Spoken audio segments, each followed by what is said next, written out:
a concerned parent.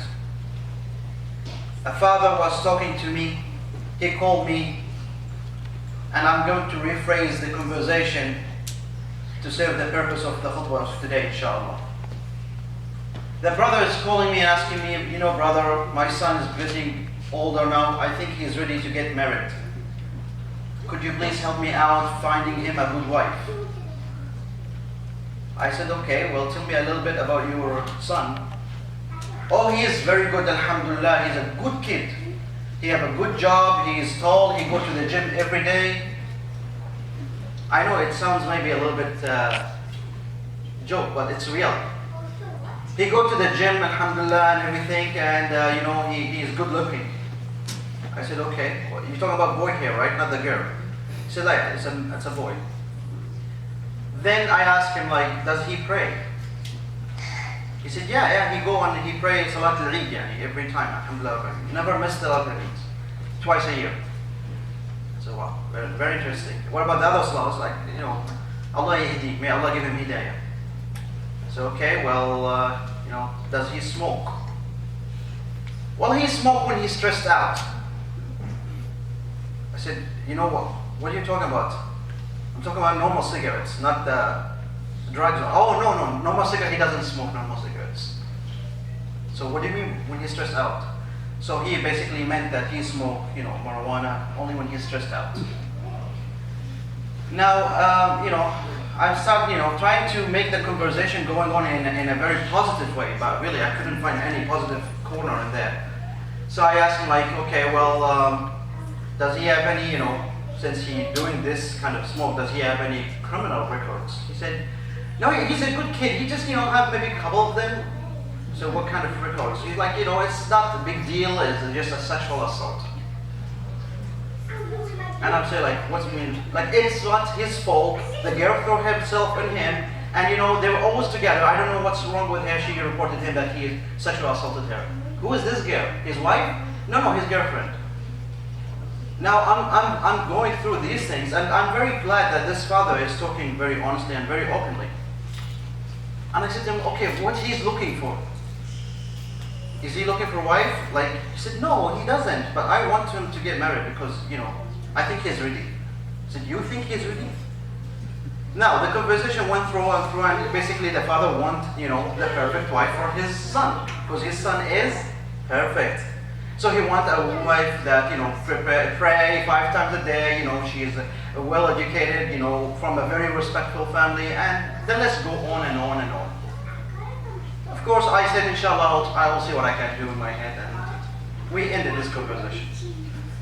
Now, this situation is really not something very rare to happen. We have seen a lot of cases like that. A lot of cases where parents trying to fix up what they should have done long time ago at the last moment of raising their children by trying to finding them a spouse or a partner who's going to fix what they did not look after when they were growing up their kids. You know, when we come to this country, and if you go back home, a lot of people think that when you live in this country, mashallah, as we all know, there's no hardship in this country at all. There's gold under every tires, and basically we really don't know what to do with our life because it's so good and there's zero challenges. What they don't understand is that we have a lot of challenges living in a non-Muslim country far away from Islamic culture and trying to raise our kids to be a proud Muslims. This is one of the greatest challenges that faces parents in the West. And I'm talking about the parents who are concerned. There are a lot of parents who are not concerned, and this is kind of, you know, then we need to take care of the parent himself. But you know, as the schools comes now and back to school is running on and all the parents are now start, you know, looking after the children, what they need for school, I thought maybe we should talk about how can we actually raise our kids. How can we look from the Prophet ﷺ perspective? How did he taught us to raise our children, our family? But before that, I want to know, why do we want to go through this hassle? Why can't we just have a very simple life, you know, raise him up, give him whatever he wants, and when he's 18, just tell him goodbye, see you later. That sounds like a little bit more easier than, you know, going through all that educational process, make sure he's reading Quran, Well, the Prophet ﷺ have mentioned multiple reasons for us to be concerned about raising our children. Number one, the Prophet ﷺ said in the authentic hadith that كُلُّكُمْ رَاعٍ وَكُلُّكُمْ مَسْئُولٌ عَنْ رَعِيَّتِهِ. Every one of us is a shepherd. You are responsible about people who are under your umbrella. So your family is part of your responsibility. But we don't stop at here. And you will be asked about this responsibility. Your family is your amana. Allah subhanahu wa ta'ala have given you these children. These are amana. But you're not going to return them. You're going to have to return them and explain why they are like that. So the children is actually a load that you need to take care of. But in the other side also, the Prophet ﷺ have taught us that your children can also be your keys to paradise. The children, if you raise them well, and after you pass away and they make dua for you, your records of good deeds are continuing to grow and grow and grow as long as they are alive, and even maybe their offsprings will keep continuing making dua for you. So that's a golden opportunity. The Prophet ﷺ said, إِذَا مَاتَ ابْنُ آدَمْ انْقَطَعَ عَمَلُهُ إِلَّا مِنْ ثَلَاثٍ. If the person passed away, the books are closed. There is no more deeds to be added to your books, except from three venues. One of them, أَوَلَدٌ صَالِحٌ يَدْعُ لَهُ. And when we say walad, it doesn't mean a boy, it means a person, whether it's a boy or a girl, making dua for the parent.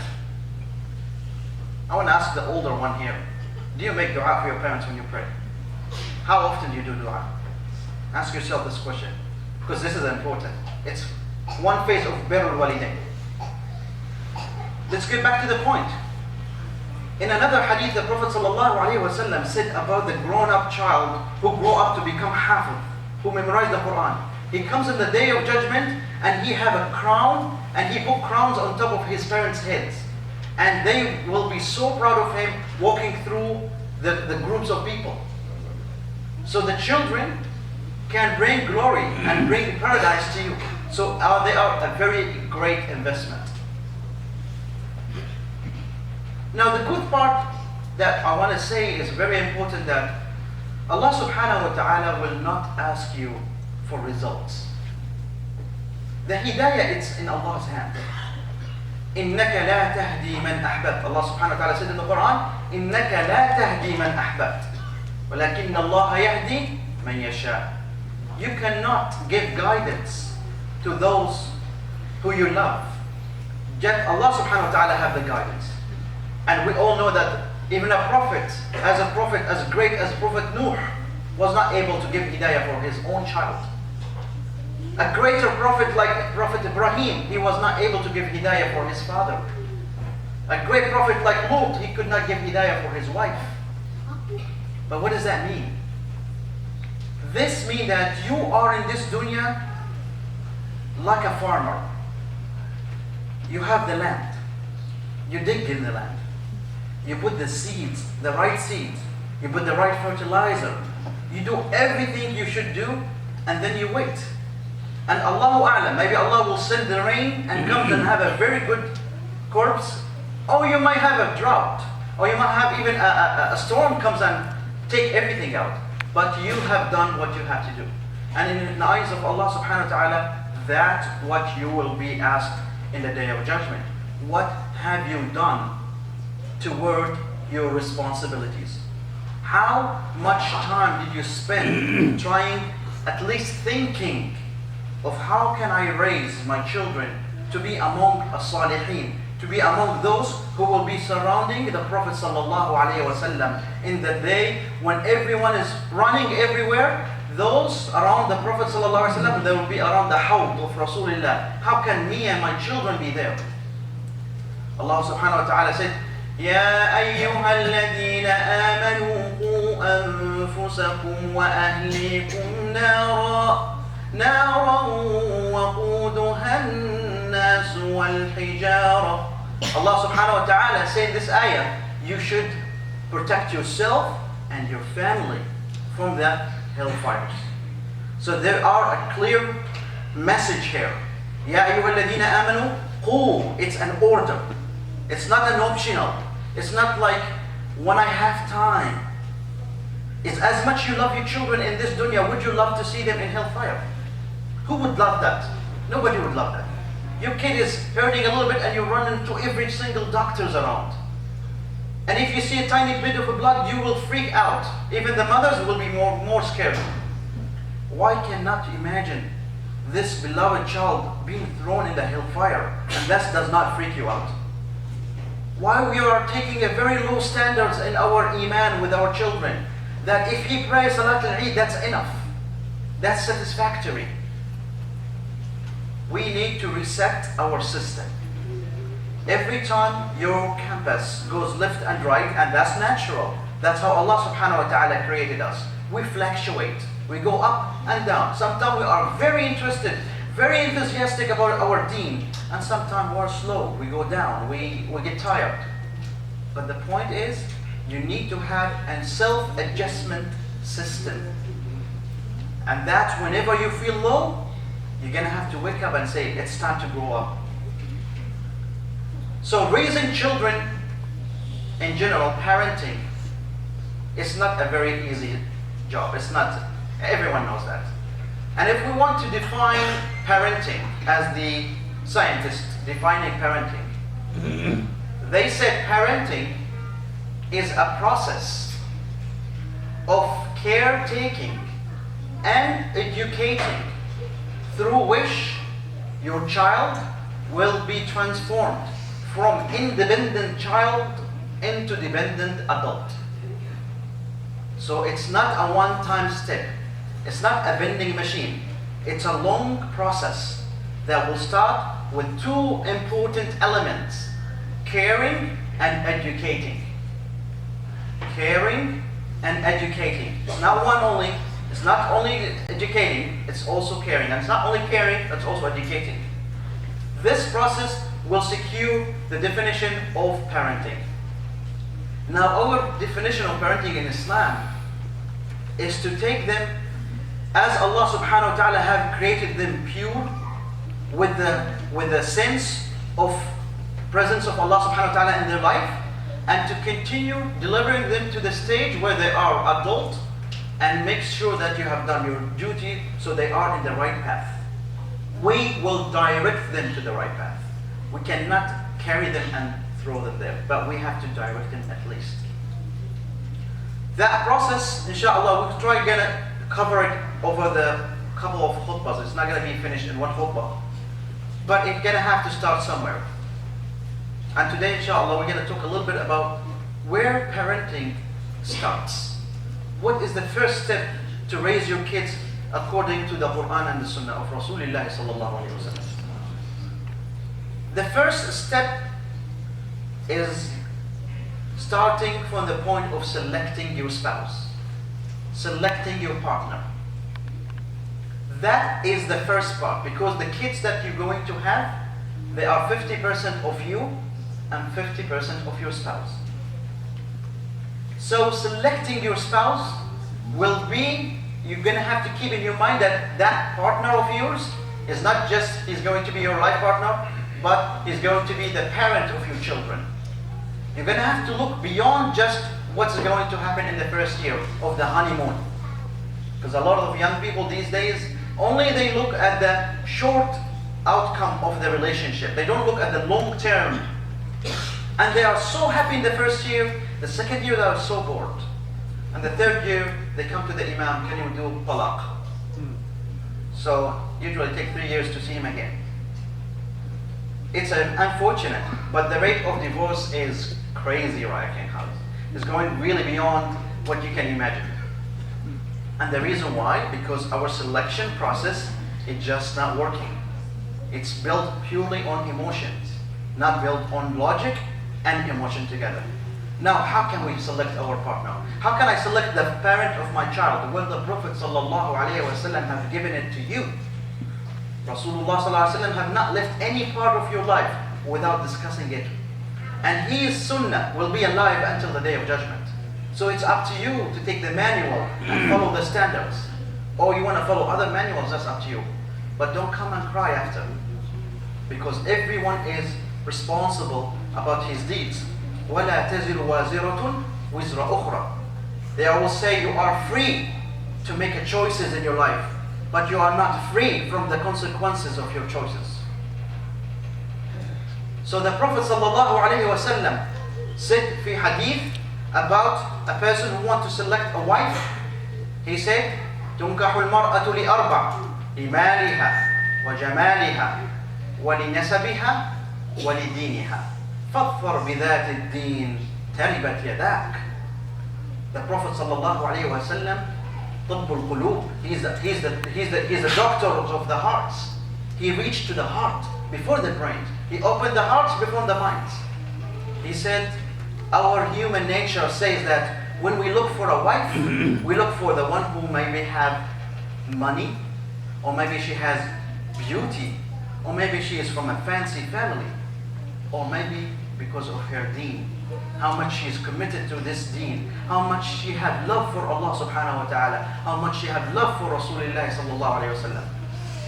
And the Prophet ﷺ have given us and said, فَاظْفَرْ بِذَاتِ الدِّينِ. You should always pick the one that has the deen inside her.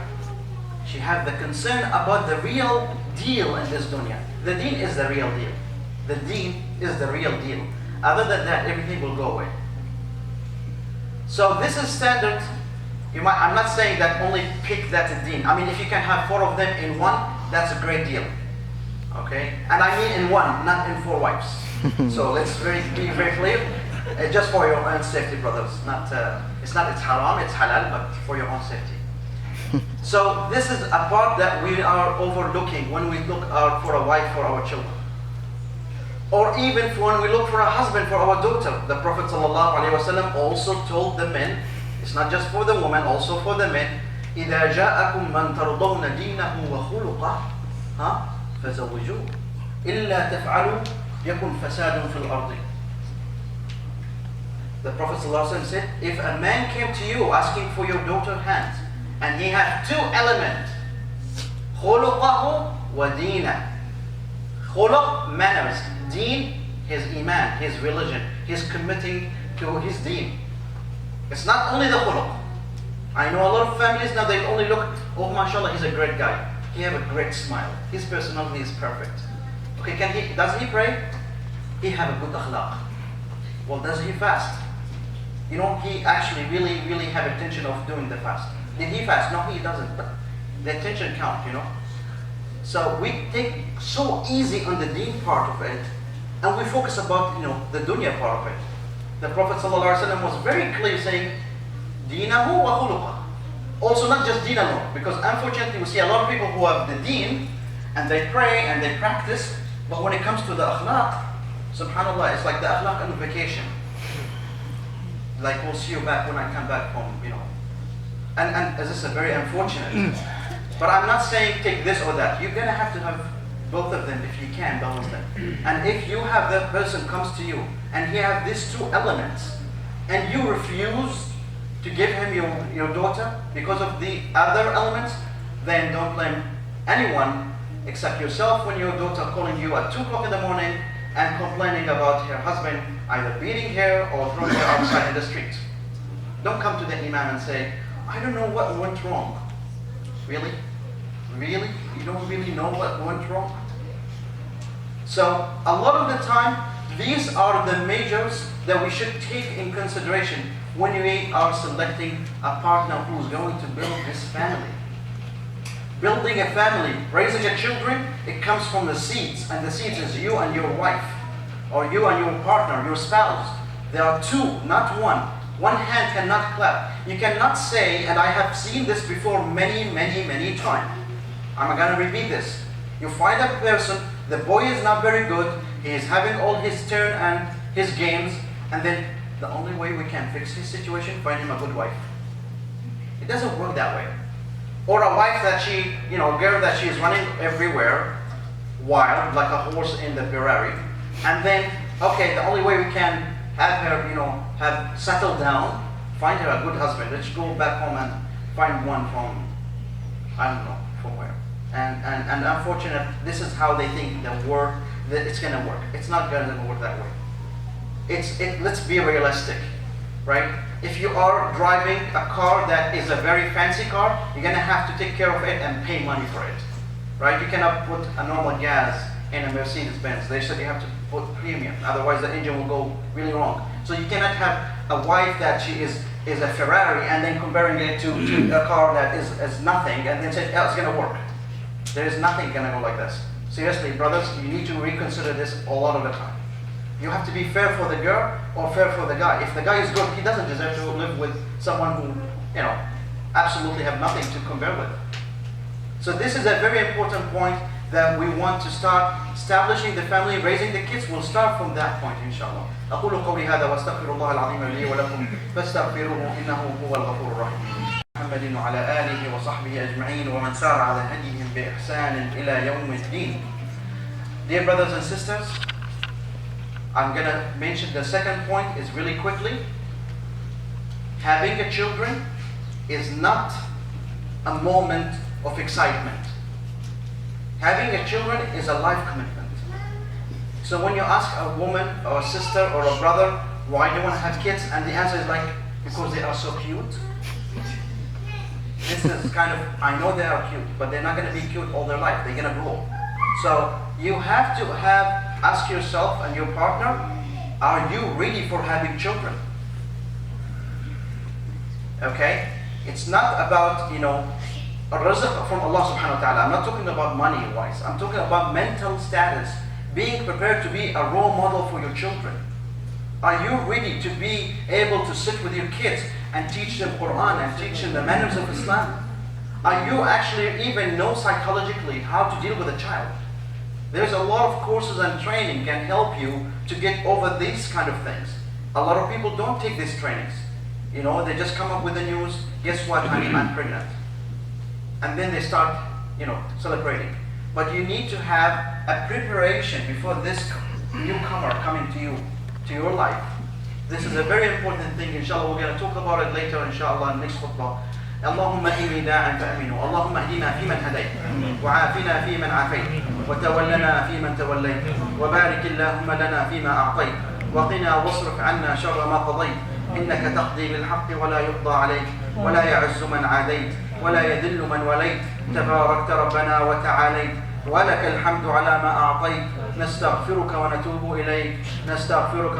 إليك إن الله وملائكته يصلون على النبي يا أيها الذين آمنوا صلوا عليه وسلموا تسليما اللهم صل على محمد وعلى آل محمد كما صليت على إبراهيم وعلى آل إبراهيم وبارك اللهم على محمد وعلى آل محمد كما باركت على إبراهيم وعلى آل إبراهيم في العالمين إنك حميد مجيد.